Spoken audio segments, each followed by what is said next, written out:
we outside. You see us outside. You see us outside, yeah, yeah. Afternoon, Cowboy Calvin. Hey, good afternoon, brother. How are you? I'm doing good, man. Thank you so much for being here. Man, I'm glad to be here, man. Yeah, I feel like we've covered so much ground already since you've been here. Learned a lot, so much in the time you've been here. We had to start the day first though with some FUTUREBEAN coffee. Yeah, FUTUREBEAN is good, delicious. Yeah, what'd you think? You liked it? I like it a lot. I'm coming back to get some more, for sure. They make it right, and the people.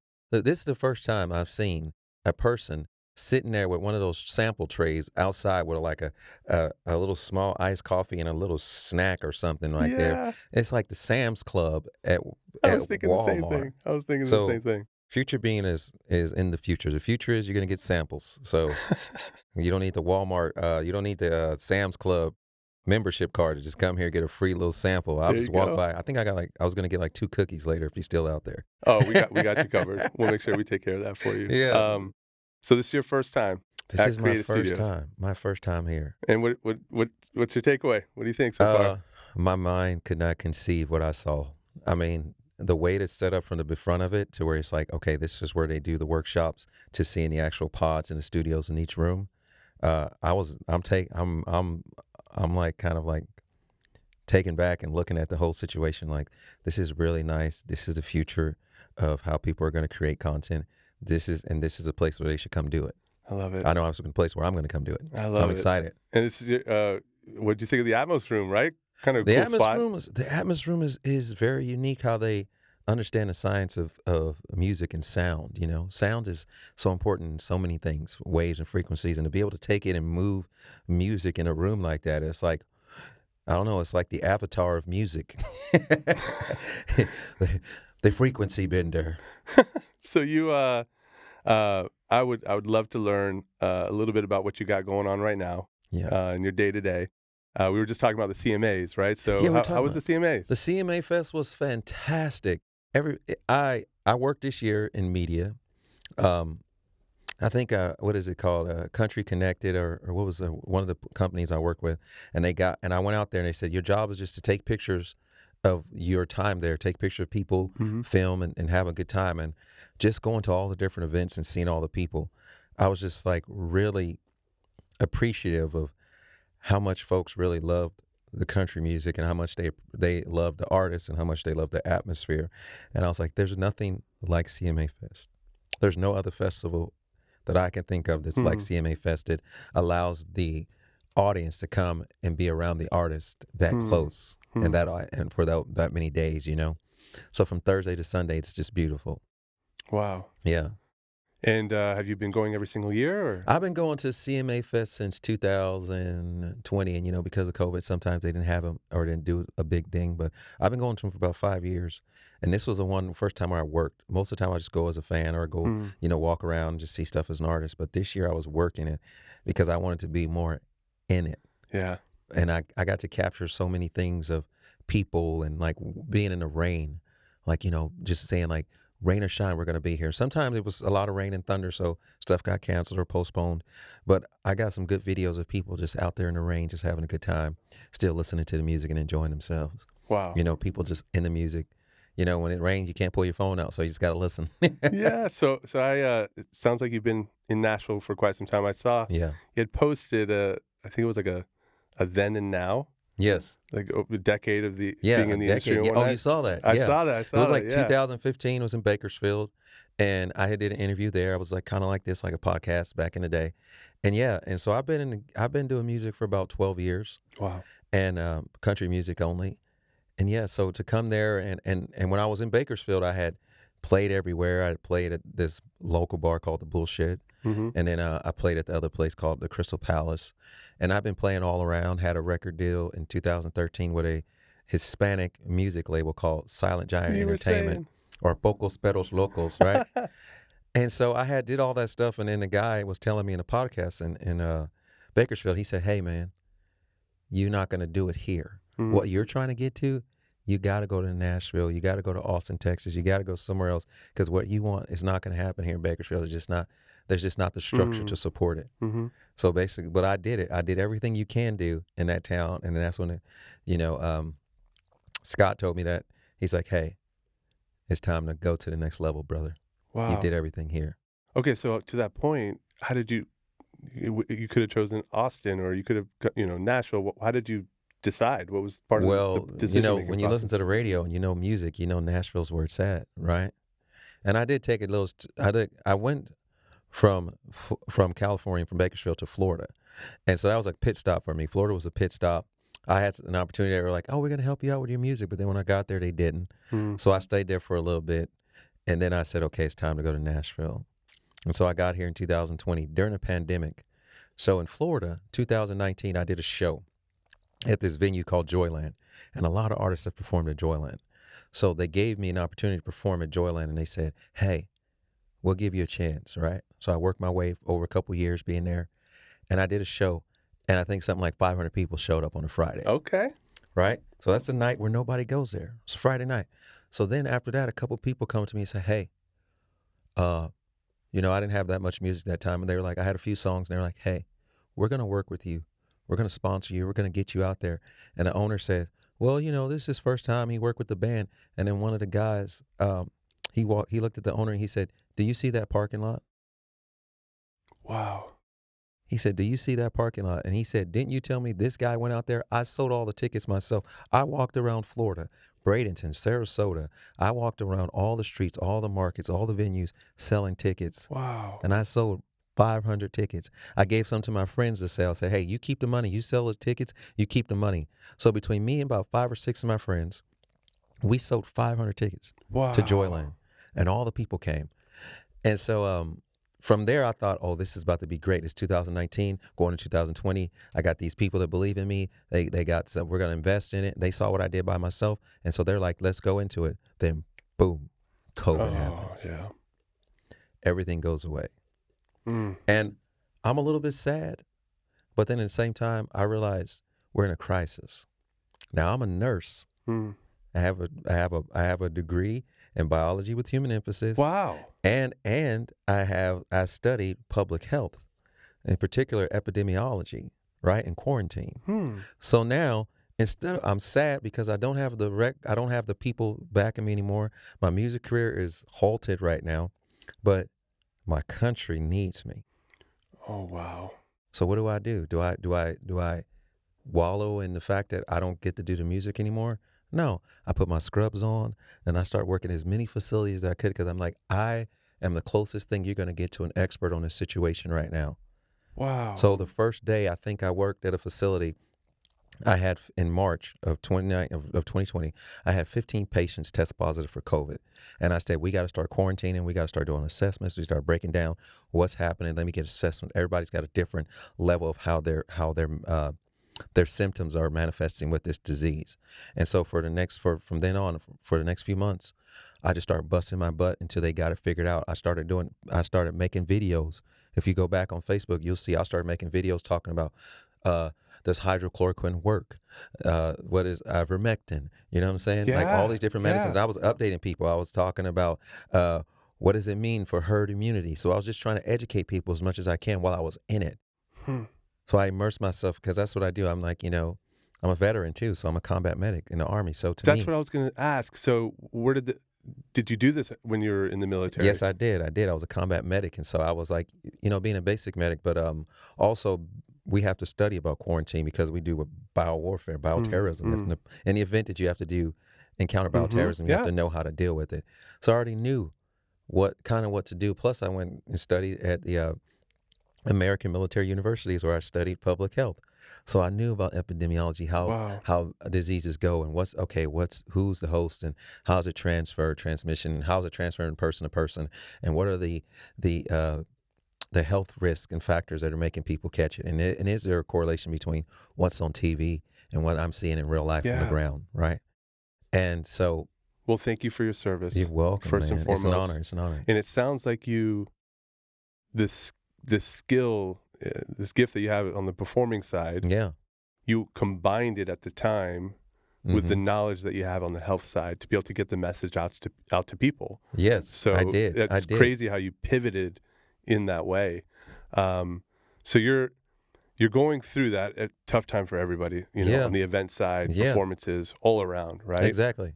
But I imagine it gave you a chance to kind of reassess and start putting together a game plan as to like, what's the next chapter? Exactly. You know?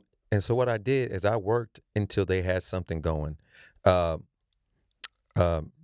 I worked hard until they came out with remdesivir. Once they came out with remdesivir, it was one of the medication they thought was going to really help people, and it did start helping people in the hospital. I mean, certain things still happen, but once they did that, because I started talking about convalescent serum, which is like if somebody has antibodies to it, see if you can give them the antibodies, you know, to give them like some immunity or something. So once I discovered and they put all that together, start talking about zinc, then I said, okay, I've been here. And now they're getting some understanding of it. Now it's time for me to just kind of do something different. And I was like, it's time for Nashville. Wow. You know, it's time for Nashville because I wanted to get this job where I was supposed to be the manager, and they gave it to somebody else. And I was like, but I'm the guy. Who knows more? Who knows? Like, I know more about this than everybody. So I said, you know, that's a sign from God. God's saying, you know, you were obedient in this part of it. Like you didn't, and you went out and you went on fire. You saved lives. You did what you had to do. You know, you didn't complain. And God says, I'm going to open the door for you. Just go. And the doors opened up. Okay, know? So you just packed the car? And or are you driving to? Do you have something lined up? Like I have nothing lined up except this girl. it's always about a girl. It's always about a girl. All I had was a girl in Hendersonville. Okay. Right? And she was like, come to Nashville. I was like, and I was thinking to myself, even if this doesn't work out, I'll still be in Nashville. There you go. Right? So she kind of gave me the motive. So I drove to Nashville with her because I'd never driven to Nashville from Florida. Yeah. Once I saw the drive, I was like, okay, I can do this. And then she was like, I was like, I'm going to come here in a couple months. So I met her and I was like, I'm going to come to Nashville. So then when I got here, I kind of hung out with her a little bit. And then we just ended up saying, oh, we just be friends, you know, let's be friends. And so, but I was already here. Yeah. And I just went on Broadway. It was kind of closed down, but I still showed up, cowboy hat on, boots, happy to be here, walking around, you know, and still remembering. I still remembered in the back of my mind, 2019, you built the parking lot. Yeah. So when you come here and you might be new to Nashville, but you're still that guy who built that parking lot. You're still the guy who did it in Bakersfield, and you still did everything. You did all the shows in Bakersfield. You did everything there, and they told you graduated from this small town. You're ready for the next level. I love it. And so when I got to Nashville, people were like, how long have you been here? And I was like, oh, I just got here. And they were like, acting like I was new to music. I'm like, I'm not new to music. I'm just new to this town, right?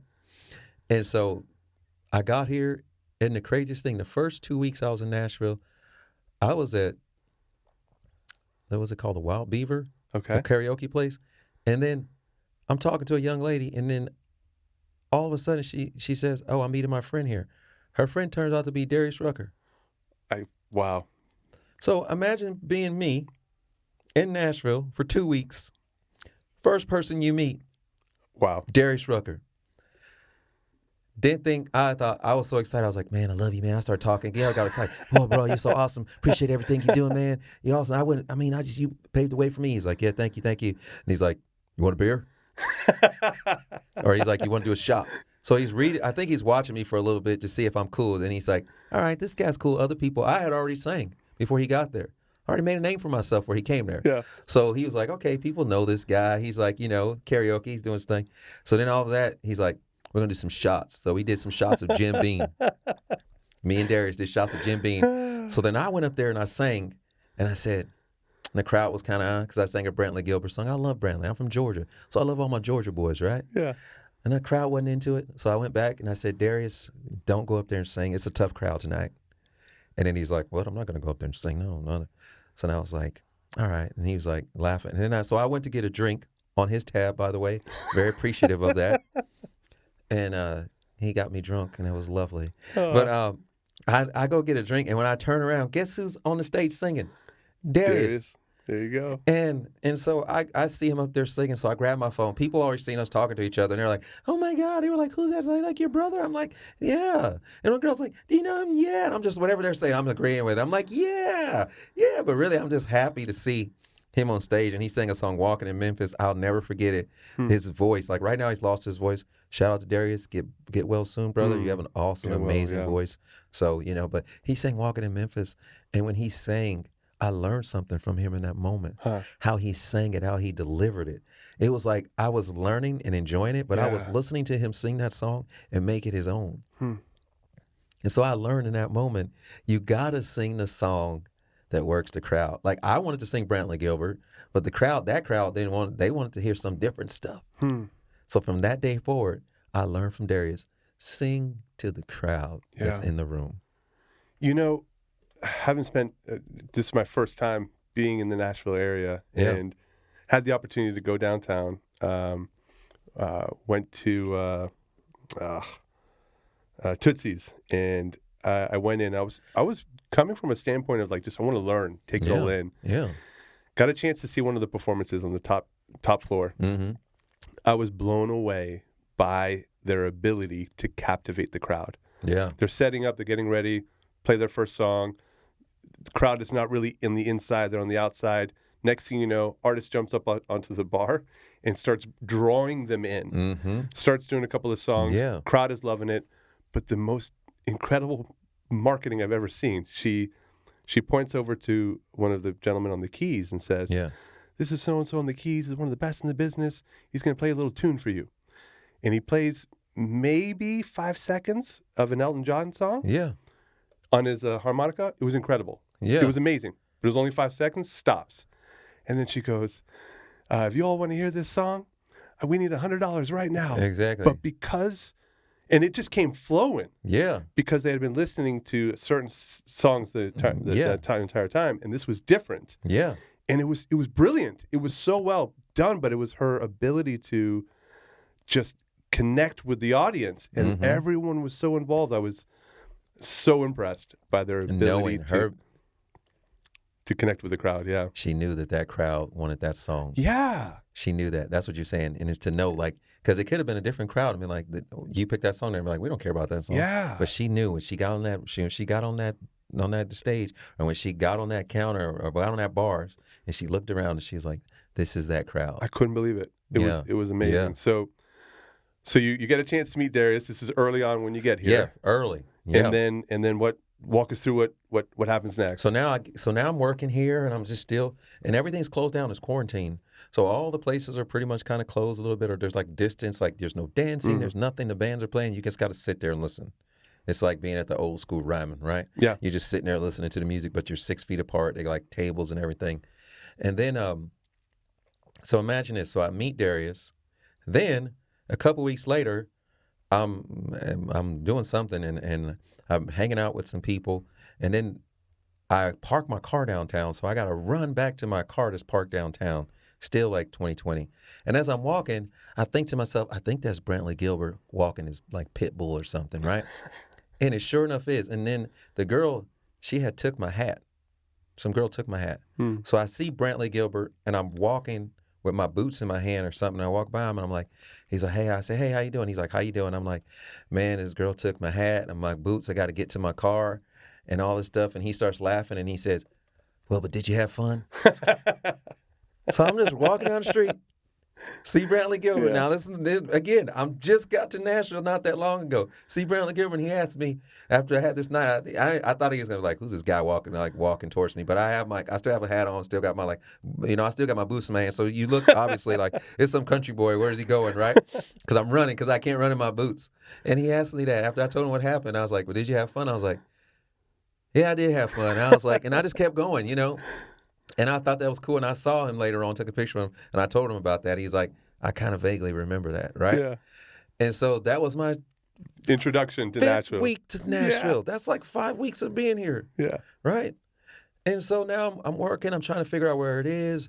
There's a place, Printer's Alley was kind of open, stuff like that, So Printer's Alley was giving me, Alley Taps was like a cool place for me, to kind of gave me the first time I was able to get on stage in Nashville. Was in Alley Taps in Printer's Alley. So that was the first time I got on stage and was able to sing and vibe with people. How did you get that opportunity? Okay, I went in there, and the owners and the people were there. Like, I came there a few times, and then I was like, hey, I'm a singer. And then they had like an open jam night, and I could play guitar and sing. So I got on stage and did my thing, and they're like, oh, that was cool. Like, let's keep going. You know what I'm saying? So then that was the first time I got on stage. Wow. Okay. Was in Printer's Alley at the Alley Taps, right? So that happened. Basically by going door to door. By going door to door. right? So now I'm here. It's the end of 2020.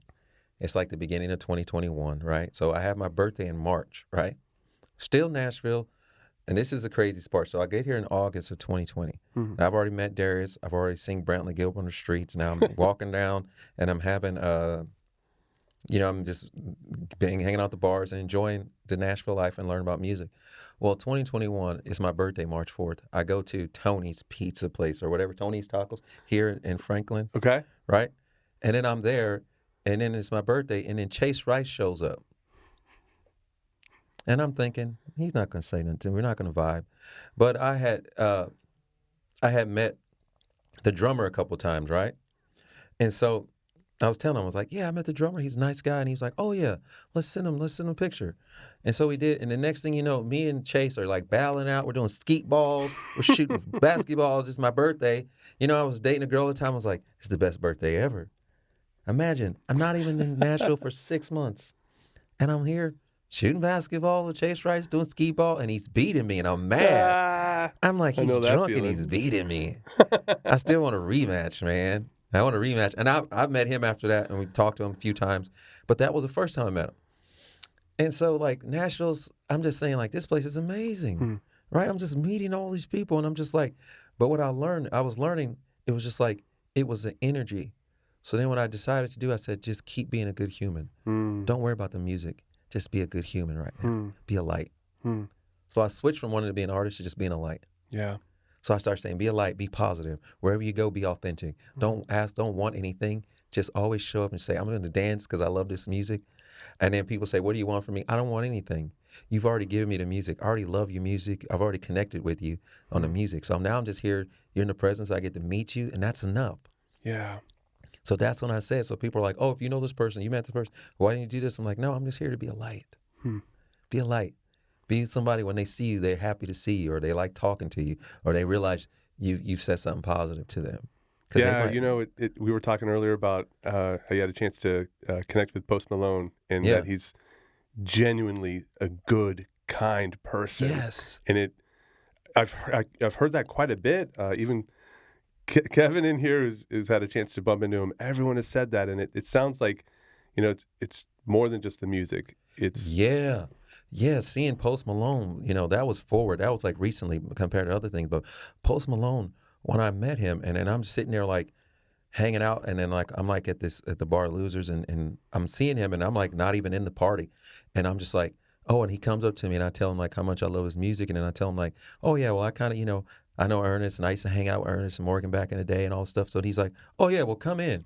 And then I'm like, oh, right. So he brings me in, right? And he just kind of walks in and tells security, yeah, this guy's coming in with me. And so I go into the party, and people are wondering, people that work at the bar, I go there all the time. So they're like, who brought you here? And I'm like, Post Malone said I can come here, right? And he just walks over, and he's just kind. And then, he's just like introducing everybody. He's like, and then Ernest just like sees me. And so, and Ernest sees me and then sees Post Malone. He says, do you know him? And then he's like, well, Ernest's like, I don't know him, right? Like, I know who he is, right?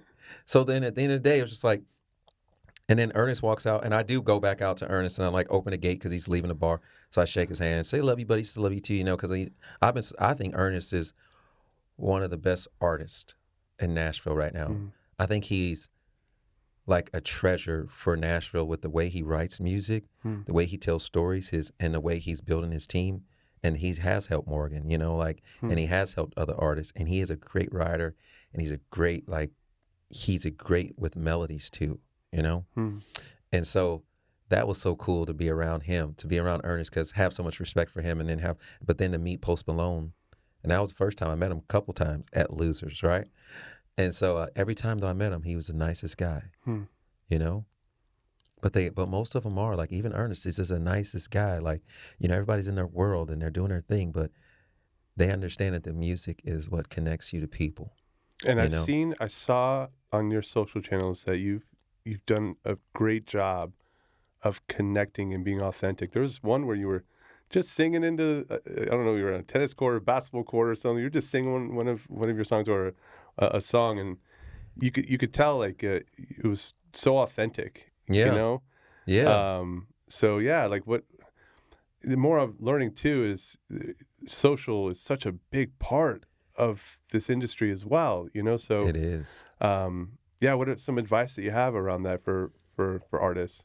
I would say, in the sense of the creating, when you know who you are, just be that and create content for it. Don't worry about it. Like I was making content because it's like my biggest goal is like, because I love music so much, like I go on Broadway still. Like I feel like, I've done some things since then. Like I've done Whiskey Jam, I've done the Big Damn Jam, and I performed with Origin Talents, I performed with Country and Color. Like I've done all these things, and I'm like, okay, but I still want to sing on Broadway because I like connecting with people, and that's where they come. Everybody comes there to hear good country music, and I'm like, they should hear me, right? Because I'm a good country singer, but I'm not just a country singer. I can we can all relive these stories together because we all love these songs. Wow. So it's not just singing. Let's relive this moment. Let's remember. Let's tell the story. Let's sing it, but then let's all connect with it. Yeah. Because I love it and you love it. So I'm gonna do it in key, and you get to do it with me, right? And so you do it with me. And I would tell people that are doing social media content to be authentic first and foremost, and be intentional. Like when you make content, know why are you making that content? Like that piece of content you're talking about was me saying, because somebody has told me, even though I sing at Tootsie's, I've sang at the stage, I've sang at Whiskey Bent, I've sang a lot of bars, but this guy told me, particular person said, I don't think you have a voice strong enough for Broadway, to sing on Broadway. And so the other day I just made the post, I'm like, hey, do you think this is a good enough voice to be on Broadway? Yeah. And not out of anger, but just saying, out of joy, right? Yeah. Look at how much joy I'm having. Like, would you want to see this live? And you see the comments, everybody says, yeah, I'll come see this live. Wow. Yeah, I'll come see that live. And it's just a show, because sometimes people will say stuff to you and not know what they're doing. And one more place I forgot to perform at was Country Box. Country Box was fun, where they had country and boxing all on the same night. Country music and boxing. Shout out to Country Box too, because they kind of gave me a good platform, to go out there and perform live. But yeah, so I just was thinking about that. So I was like, without being angry, don't be trying to. I don't like that woe is me thing. I'm just better like, I'll show you better than I can tell you. Like I know people want me because want me to be on stage, because I'll go to a bar and I'll be like, there's something about this guy. Yeah. You can just tell by the way he's in and his joy that I want to hear what this guy, I hear him singing, but I wonder what it'd sound like if he was on that stage. So I'm like, I'm not doing this because I'm saying I just want to do it for my selfish reason. I'm like, no, these people here, they're saying the way that person's moving and having a good time, I want to connect with that guy. Yeah. I want this guy to connect. I think he can make this party go. Yeah. And so I just made that video to say like, okay, there's, I here's love me how singing. you made it a positive. Yeah, I was like, here's me singing. What do you think? Yeah. Is yay or nay? Most people say yay, and they don't get mad at the nays. Don't worry about the negative. Just work on it. If someone gives you some good constructive criticism, then use it. But if somebody's just being negative, that's not what you made it for. Yeah. You made it for all the people who said, this is what it is, and this is why. Yeah. I want to come see you. Yes, I want to see this live. Oh, I wish you were here. I wish you were there. And that's, I think, the biggest thing for artists have to do is don't worry about people saying something negative. Be focused on the people that love what you do. Like just find the people who are gonna like what you do. I love it. So we were talking a little bit earlier. I'm kind of just curious how you got into country music, into the industry, period, where that all came from. Well, I have a very diverse upbringing. When I was younger, I had some, family troubles and stuff like that. So I kind of ended up in a church home, which is kind of like foster care, really. But this a church family brought me in. And, this ended up being in California, in a city called Chino, California. So I ended up at this church, and it's mostly, everybody there was white, except for me and my brother and some of the other kids. And it was a big church family. And a lot of the people there, they had their own worship team. So I was always around live music. So they were making their own songs, writing their own songs. But we also, because a lot of we didn't listen to a lot of secular music, so there's no rap. I didn't get no Tupac. So from the time I was 9 till I was 14, I didn't know nothing about really, because I wasn't allowed to listen to it. Because they did the right thing. It wasn't the right music to listen to. But I did get to listen to a lot of old school country that was kind of like talking about like family values and stuff like that, right? And we would have hoedowns in the backyard. We'd have our own hoedowns. We get together and we like turn the back, get big old bales of hay, and we listen to like old school country and dance in the backyard. So I had that. So from the time I was 9 till I was 14, I had that. And there was people at the church that talked about country music, in particular John Connors, JC. He was a biker. And I was a little kid, and he would tell me all these crazy stories. Well, he told me stories about how the Hells Angels, right? We was listening, and Waylon's song came on, and then JC says, "Hey, I met that guy when I used to be with the Hells Angels. He was we used to roll around with that guy and stuff like that." And then so from my mind as a 10-year-old little kid, I knew that JC, the guy who was at my church, was riding around with the Hells Angel with Waylon Jennings. Wow. And he was telling me stories about it in the 90s. And he was also telling me about just like driving and being a biker and going through Green River, Utah, and going to Sturgis and going to Indiana. And he was telling me about elk meat and how elk ribs was the best he ever had. I still haven't had elk ribs yet. This is opening the whole world for you, I bet. Yes. At that stage so of imagine life. being a kid. Yeah. And he's telling you. And so to have people that didn't look like you raise you and love you and teach you. So it became my culture. Then it's not. And so I learned, I've known since a child that music isn't about a race, it's about the culture. So country music, people ask me, why country music? I'm like, it's my culture because I was raised in it. Then, I ended up going back to my mom in Georgia, and now I'm 15 years old in Georgia, and now I'm in the country. So it's even now I'm adding the other part to it.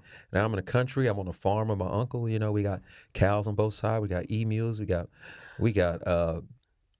what is this? We got peacocks, we got chickens, and my Aunt Jenny Mae, God rest her soul, when you kill the chicken, Aunt Jenny Mae would dip it in the hot water pot and pluck the feathers off.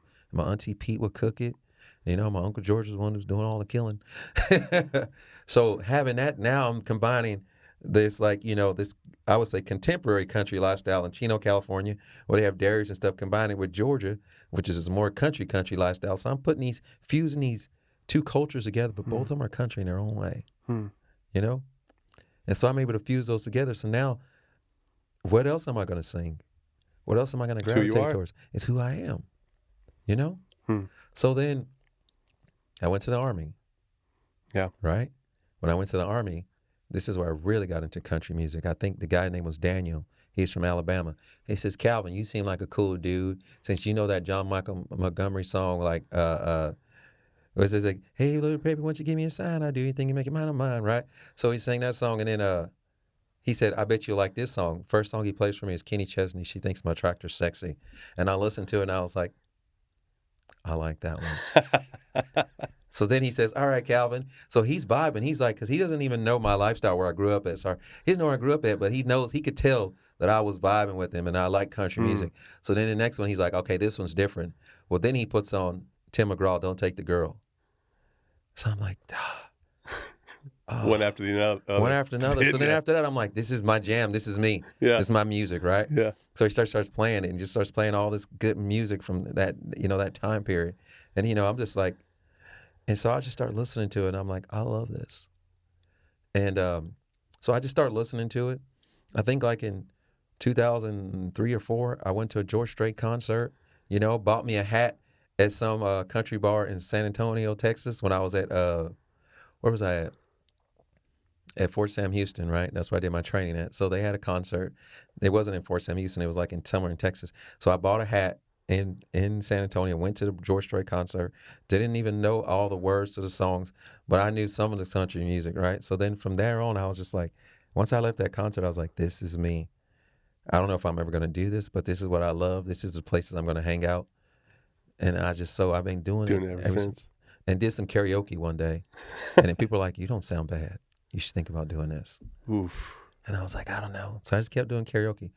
Well, then I wrote a song. And the first song I wrote was called "She Hates Country." And it was about this girl in California. I went back to California after I got out of the Army, and I met this girl, and she was like, she's like, "I don't know why you wear boots and hat everywhere." Because in her mind, she was like, "You're black. This is LA. Why are you wearing boots and hat everywhere?" And it's like, this is probably 2010, right? She's like, "Why are you wearing boots and hat everywhere?" I'm like, "Because it's who I am." Right? Yeah. And she's like, "Well, if you ever break up with me, I'm going to hate country music. I'm gonna hate it." And I was like, what? So we ended up breaking up for whatever reason. And then I said, I wonder if she hates country music, because I called her, she didn't answer the phone. So then after that, I started writing a song, and I just wrote a song. I wrote it by myself, and it was like, "She Hates Country," and then I sang it to some people, and they were like, "That's a good song. Who'd you write that with?" I was like, me. Yeah. I wrote it myself. And they were like, Oh, that's wow. a really good song. Wow. And so, so I then that gave me confidence. Yeah, what I was thinking is you get a couple of people Yeah, you get people like, that you care about, that your friends or close family members. Oh, yeah. Well, encouraging your creativity. Yeah, well, really, it wasn't even a family, because still at this time, there's not a lot of people that look like me that were doing country music. But I didn't matter. I'm like, in my mind, I'm part of a culture. I don't think about a color. I'm part of a culture. Yeah. In my mind, I'm like, this is my culture. This is where I belong. And then, but it was a guy in Chatsworth at the Cowboy Palace named Chad Watson, who was a bass player. And when he said it was a good song, that's when I was like, if this guy who's been doing music for so many years said it's a good song. That was the spark you needed. That was the spark I needed. And it was the first song I ever wrote. Yeah. And that's the crazy part about it. And so that's beautiful. I've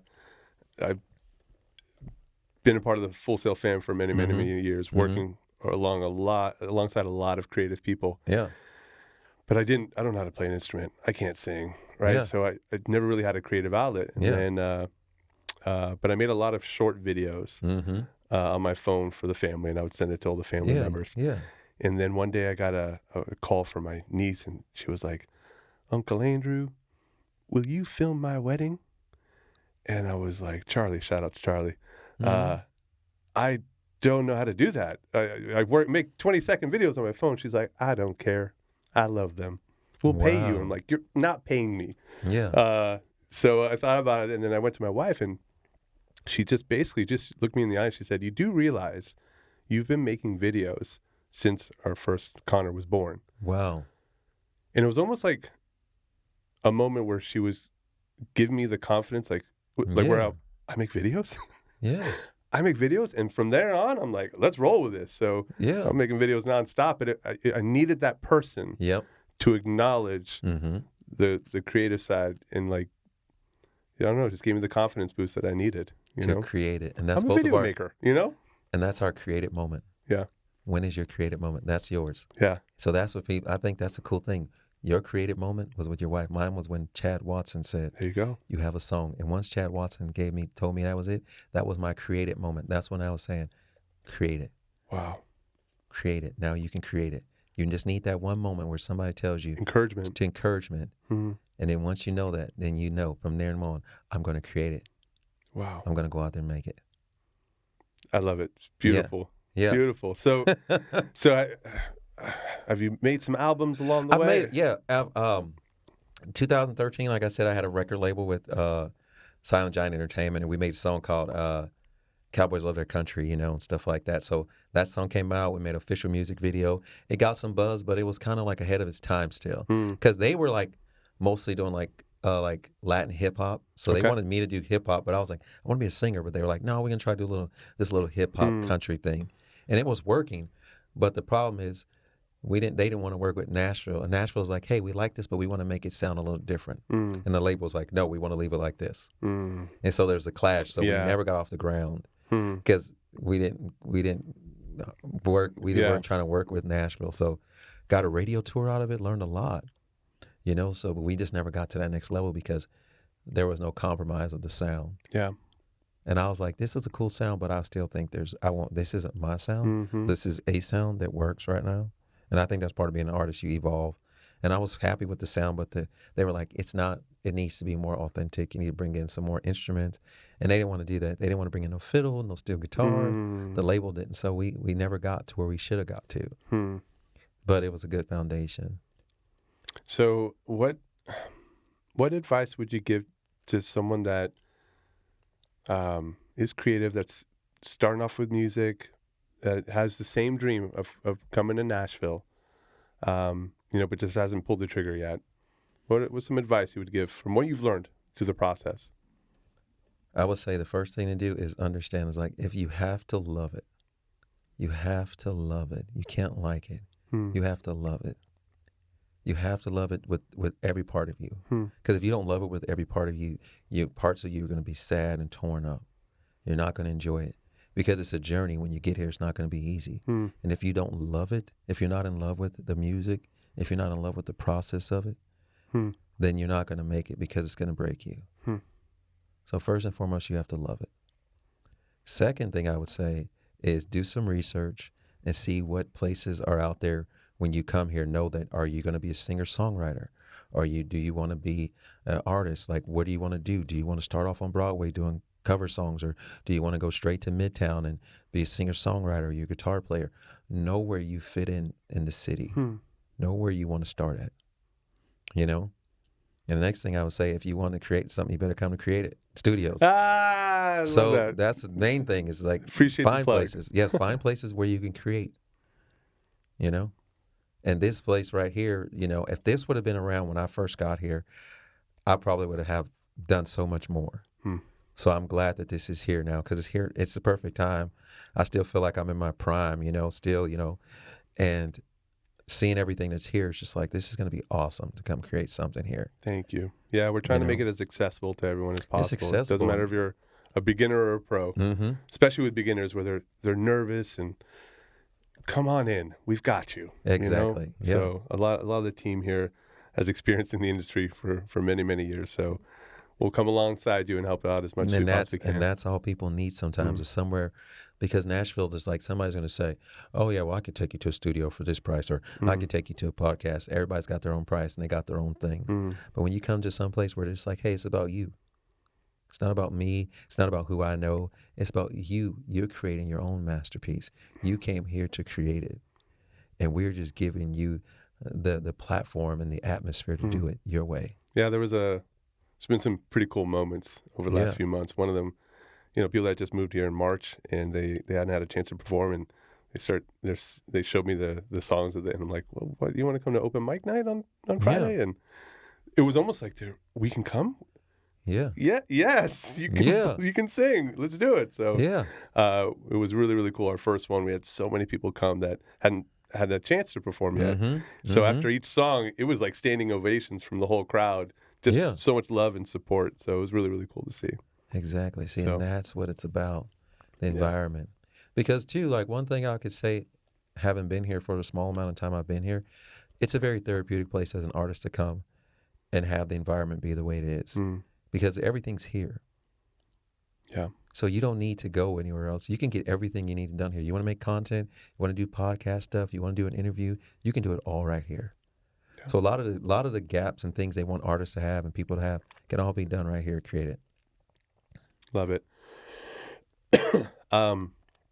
Thank you for sharing so much of your background, so much of your wisdom, so much of your knowledge. What do you have going on right now? What we want to give some shout outs. What shout outs would you like to share? If I want to shout out people, I'm going to shout out first and foremost, my last performance was Whiskey Jam. I think in Nashville, a place like, you know, it'd be cool to connect to see. I want to see if Createit can connect with Whiskey Jam. Okay. That would be a brilliant collaboration, because they work with up-and-coming artists and people and established artists. But it's just a place where it's something that was built, you know, and that is a business that just created it out of nothing, right?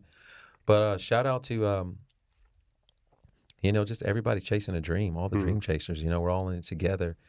And, you know, it's a grind out there, man, you know. And so I would say to everybody, just, you know, if you make sure you find out, you maintain the fire, keep some wood on the fire for why you love it, you know, and you know, and I just want to say thank you to the Tennessean, because those guys have hooked me up. You know, if you're on Instagram, you know about the Tennessean, because they tell you when all the events are and stuff like that. And so they're a big part of how I got connected with you guys. There we right? go. Yeah, so shout out to them, the people who connected me here. If you're gonna shout out anybody, shout out the person that helped you get to where you are. And one of the things I'm working on right now is I'm working on doing this. I'm going to put out a cover song for Waylon Jennings. Big fan. That's why I'm wearing a shirt. Okay. So there's a song that Waylon Jennings got. It's called "The Good Old Boys." It's a theme song from Dukes of Hazzard. Now I love Waylon. I used to watch Dukes of Hazzard when I was a kid, or used to seeing the videos. And craziest thing being here right now is I actually met John Schneider, one of the main characters from the show, last night. And I will tell you, trust the process and listen to what's going on. Look and see what's happening around you. I met John Schneider last night. I posted a video on TikTok that's kind of going viral for me singing a song, and I'm like, wow, all they sing, and I'm here now. So I'm excited to my next step is to do what I can to make the song come alive here. Okay. So I'm going to make the song for the Dukes of Hazzard come alive here and create a studio. Love it. Let's do it. And then that's what I want to do, create content here and do things here, and then boom, put it out there. Where can we find your content? You can find my content at Cowboy Calvin anywhere. You can find it on Instagram, Cowboy Calvin USA. Facebook is The Real Cowboy Calvin. TikTok's The Real Cowboy Calvin because someone stole my page. Oh, That's no. why I had to. It used to just be Cowboy Calvin until they stole it. Then I had to do The Real Cowboy Calvin, right? And so, yeah, Instagram, Facebook, TikTok, even on YouTube, it's Cowboy Calvin. You just Google it, Cowboy Calvin. Everything's going to pop up that you need, right? It's very simple. So I'm all over those places. But, you know, I got music out there. Rooster's Gonna Crow, We Country Enough. You know, those are songs I've done originals. Acoustic for Cowboys of Their Country. She Hates Country. Curves and Waves. You know, and I also love songwriting, too. So I write with people. I've written a couple of songs. I wrote a song called Girl Magic. It's trending on Instagram, so I'm happy for that. I'm like, oh, it's trending. I wrote that, you know. So, but yeah, I'm just loving it. So my next thing, you asked me, what am I working on? I'm about to work with Createit Studios. So I tell people, stay tuned and see what we create. It's going to be exciting. I love it. Right? I love it. Thank you so much for the opportunity to spend this time with you, for being here this afternoon. Yeah. For giving us your backstory. It's been an absolute pleasure getting to know you. I'm happy to be here. Appreciate it, man. Appreciate you, brother.